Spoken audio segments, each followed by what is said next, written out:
Hello, listeners. Today we will be hearing the second part of Kimberly's story. Kimberly is a survivor of childhood physical, sexual, emotional, and neglect abuse. So, if these topics are triggering or sensitive for you, please listen with a professional or a trusted friend. So far, Kimberly has covered a part of the abuse she underwent in her childhood. In the previous episode, she covered her story up to the part where her father left her mother and her mother met a man who was also abusive to Kimberly. Let's hear the rest of her story. After her stepfather, Kimberly's mother met a new man who was also abusive to Kimberly. And this time, her mother's abusive behavior got worse due to her alcoholism, and she would extremely neglect Kimberly and her brother. My stepfather worked overseas in Korea. So one summer when he was in Korea, my mom developed a relationship with another guy. I'm going to call him JJ. And he um he was sexually abusing his three daughters and probably his son. And my mother knew that he was a creep, and she, for some reason, didn't care. Um, because he bought her nice things and took her to nice restaurants and gave her the attention she was desperately craving and missing, I guess. And he also didn't beat her, and my stepdad did also beat her. Not nearly as often as he did me or sometimes my brother, but um yeah, so he was abusive to her as well.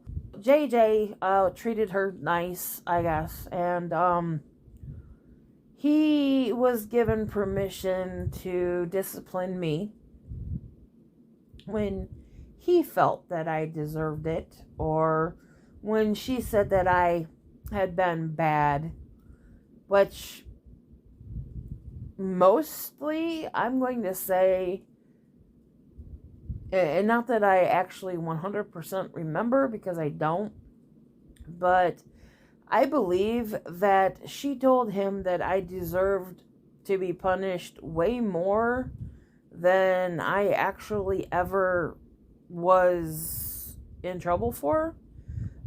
Because I didn't misbehave in front of my mother because I was terrified of her. But she would tell JJ that I was mouthy, or I had done something that I hadn't done, or that she thought that I needed to be taught a lesson for something or other.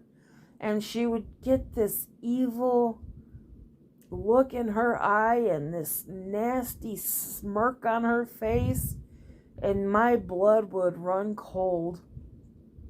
And he would look at me with a nasty sneer on his face, and he would say, "Basement now."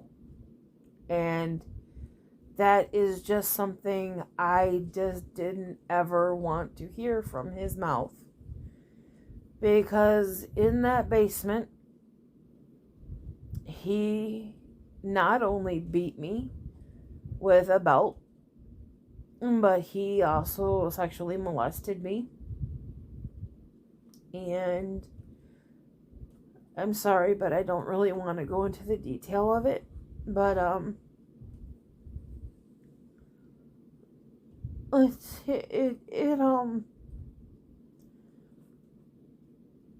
yeah. So when he was done and we went back upstairs, my mother would laugh at me and she would say, "Did you have a good time?" And she would just laugh, and he would laugh. And I would just go up to my room and I would cry until I threw up. And this happened a lot. And she decided for some reason that I needed to go live with him for 2 weeks that summer so I could help him with his children.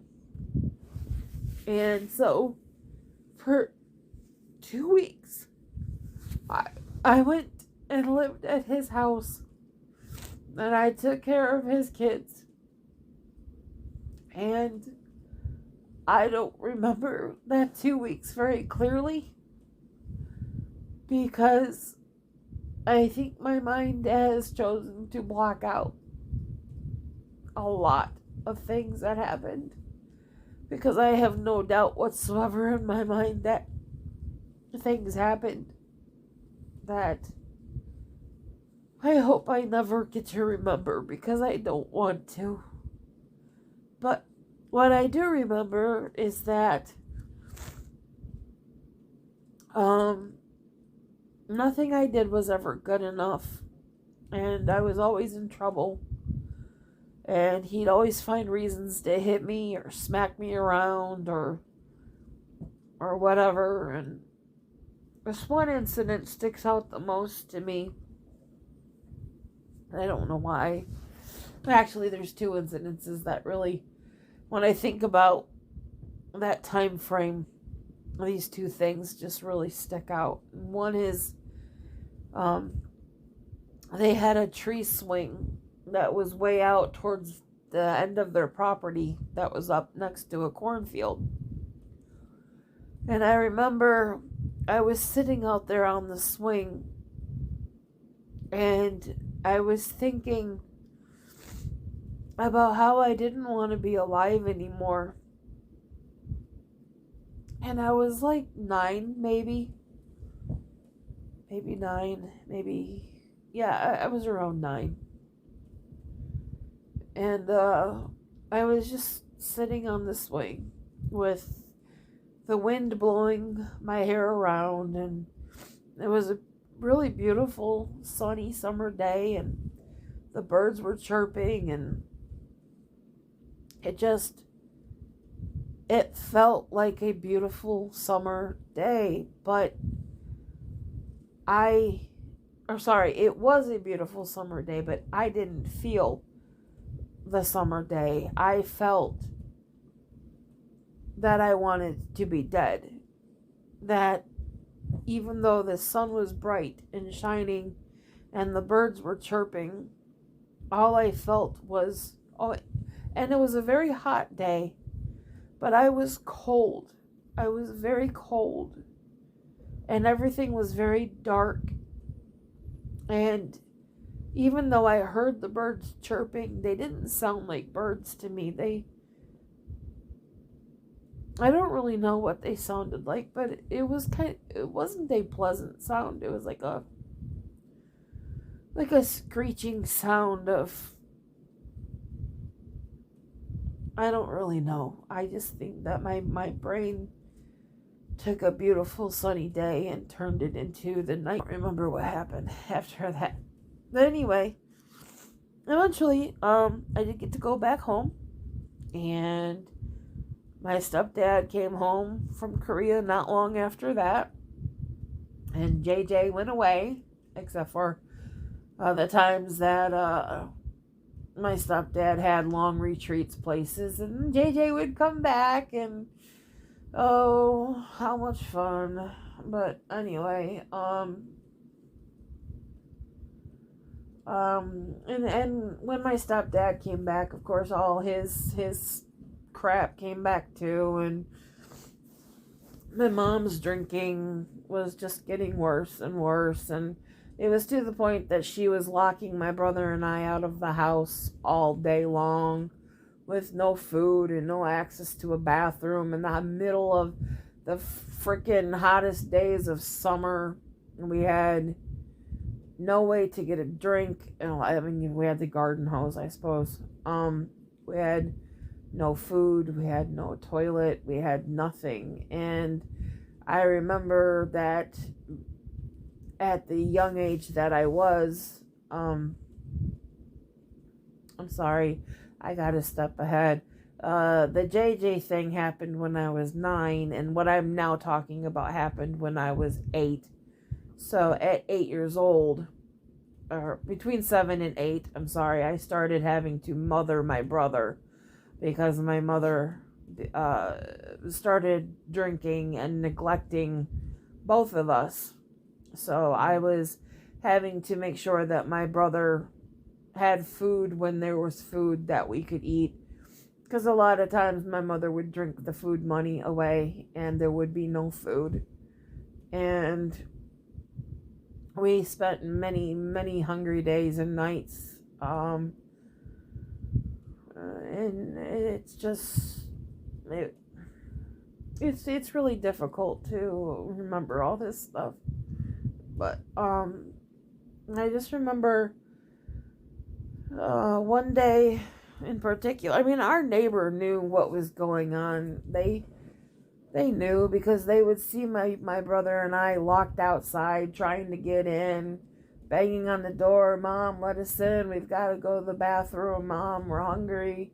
Of course, she's passed out drunk, so she never hears any of it. But and I just remember one day we were so desperate.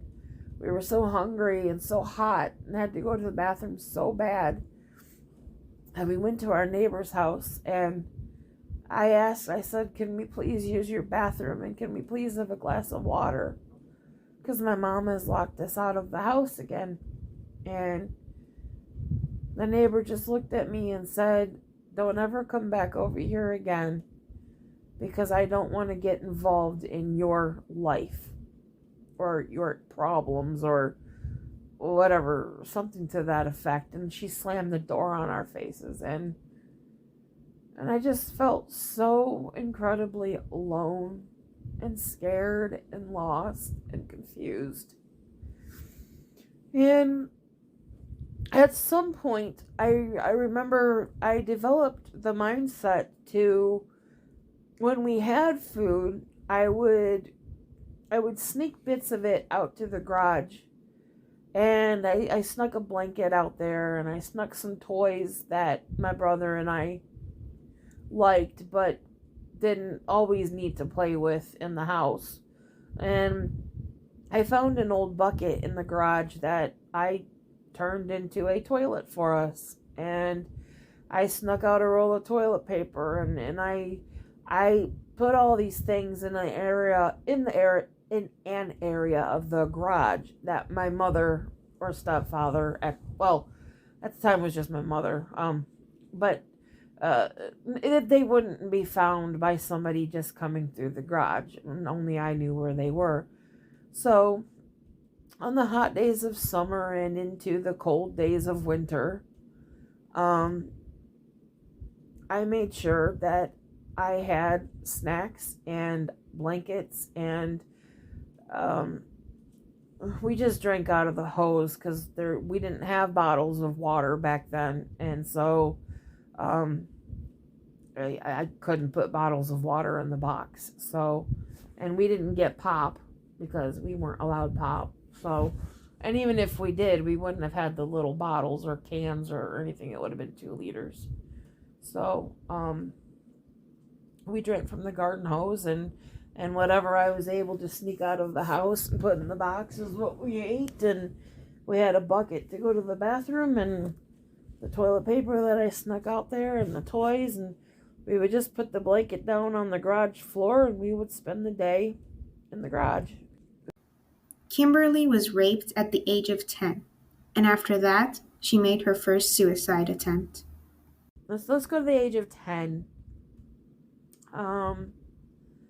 At 10 years old, I was actually raped by a neighbor. This boy, he was 15. I was 10. Some reason he wanted to be friends with my 9-year-old, 8.5, 9-year-old brother. I don't know why. But I know that my brother had started using drugs and smoking at a young age. I don't know that he was doing them that young, but I know by 11 and 12 he was experimenting with drugs and alcohol. Um, but I don't know of any other reason why a 15-year-old would want to hang out with a kid that young, unless it was to try to gain access to me. I really don't know. But they had been friends so long, I guess, that sorry, he was just over all the time, and it was just common to see him around. And I didn't think anything of it when I was in my room, playing with my Barbie dolls and minding my own business and just having fun with my, by myself.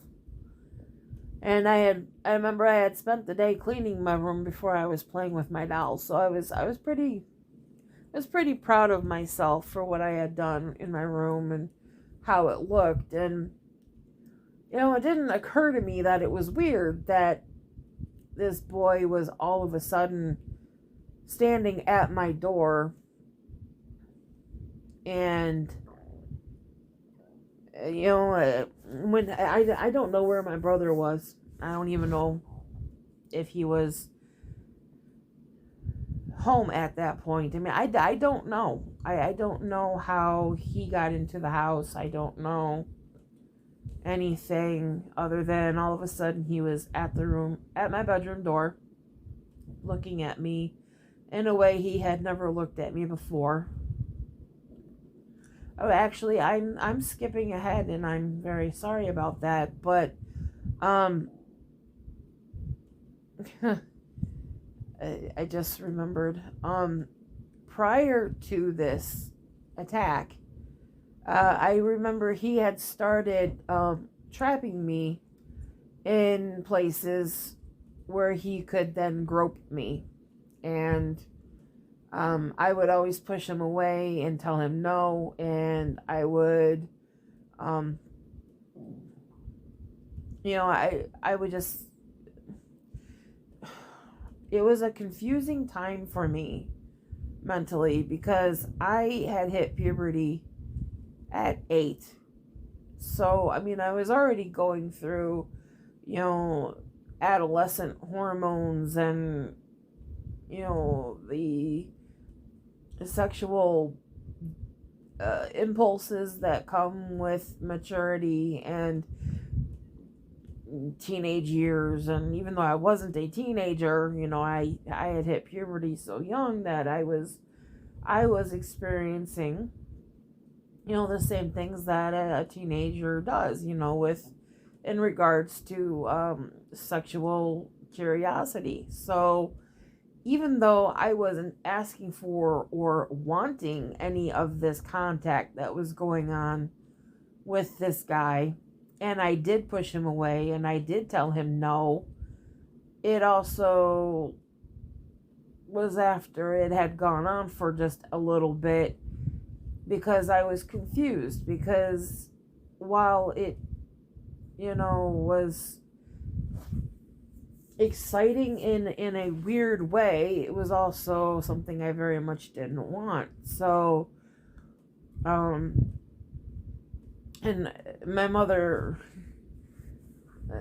as I jump ahead, told me, after I told her that he had raped me, she actually laughed at me and told me that I deserved it because I was a filthy whore and I led him on. But she didn't have any idea about the times that he would trap me in various places and grope me, molest me, whatever you want to call it. And I don't feel like I was leading him on because I made it very clear every time that I didn't want it, and I would tell him no, and I would push him away, and I would get angry, and I would run away from him, or whatever. And it just, so there was a bit of contact between us leading up to this, but it was always unwanted, and I always said no, and he should have just respected that, but he didn't. So anyway, back to my situation now. He's in my room, and I remember looking at him, and I'm so proud of what I had done in my room, but I realized that he's got a look on his face that I've never in my life seen before. And it made my blood run cold. It filled me with fear. I knew that I was in danger, but I didn't know why. And I stood up and I said, "Hey, look at my room. I spent the day cleaning it. Do you like what I've done?" And he completely ignored me as he turned around, shut, and locked my door. And it was at that moment I realized that something really bad was going to happen to me. And I had already started trying to get to the opposite side of my room so that I could get across my bed when he came towards me, so that I could hopefully get to the door and get out of the room. But he was far too quick, and it's like he knew what I was already going to do, and he grabbed me by my hair. For some reason, everybody always grabbed me by my hair. But he grabbed me by my hair. He punched me in the face, punched me in the stomach. He threw me onto the bed. And he attacked me.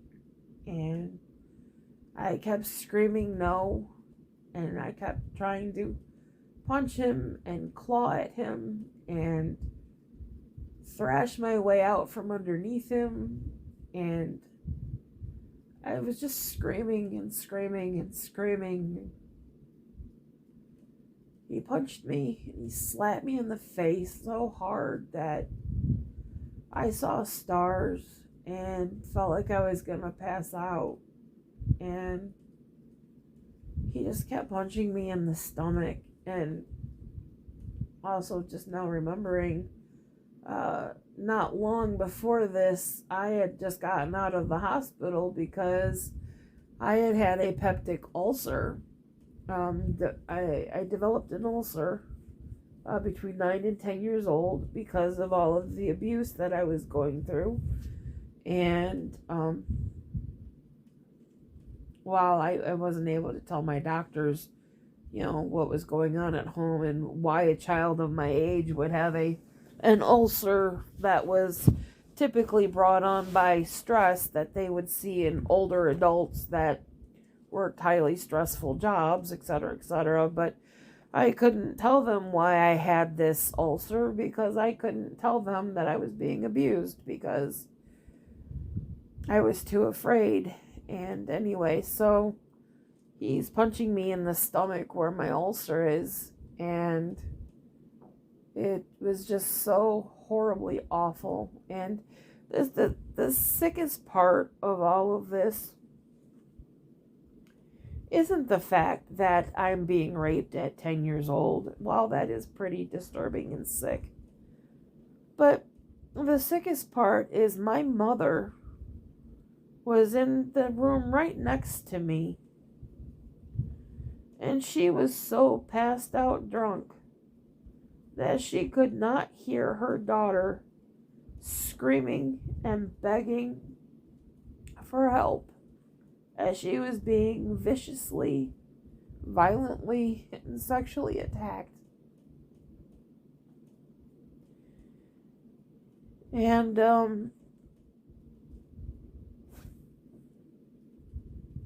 I remember at some point my brother opened my bedroom door, although how I don't know because it was locked from the inside.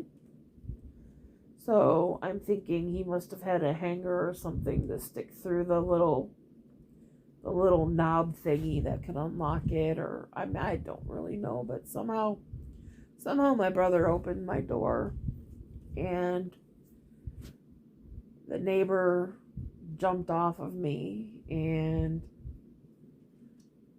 um, ended up getting dressed and leaving. And my brother just stood there looking at me confused, totally confused, as I'm bleeding and crying and half naked and writhing in pain. And he doesn't say anything to me. He just turns around and closes the door. And I just remember laying there sobbing because I didn't understand why this happened. Why did he do this? Why did my mother not help me? Why why didn't somebody help me? And I also thought that now I'm going to be pregnant, and gonna have I'm gonna have to deal with all that on top of everything else because, when you hit puberty young, you get the birds and bees talk young. So, I had that, talk when I was younger, and so yeah. Anyway, the only reason I told my mother about it later that night was because I was scared to death that I was pregnant, and I didn't know the first thing to do about any of that, or how pregnancy worked, or that there would be 9 months to find out. Well, not literally 9 months, but there'd be a few months to find out if I was before I had to say anything. But I didn't know how all of that worked, so I went to her strictly because I was afraid that I was pregnant and I didn't know what to do. And that's when she slapped me and laughed at me and called me a filthy, dirty whore, and told me that I deserved it all, and I led him on, and that it was all my fault. And so yeah, that was that. It wasn't long after that I actually went through with my first suicide attempt. I tried to set myself on fire, and my mother smelt the melting material of the rayon nightgown I was wearing. Why I We have reached the end of the second part of Kimberly's story. Please stay tuned for the third part of Kimberly's story. Thank you for being with us.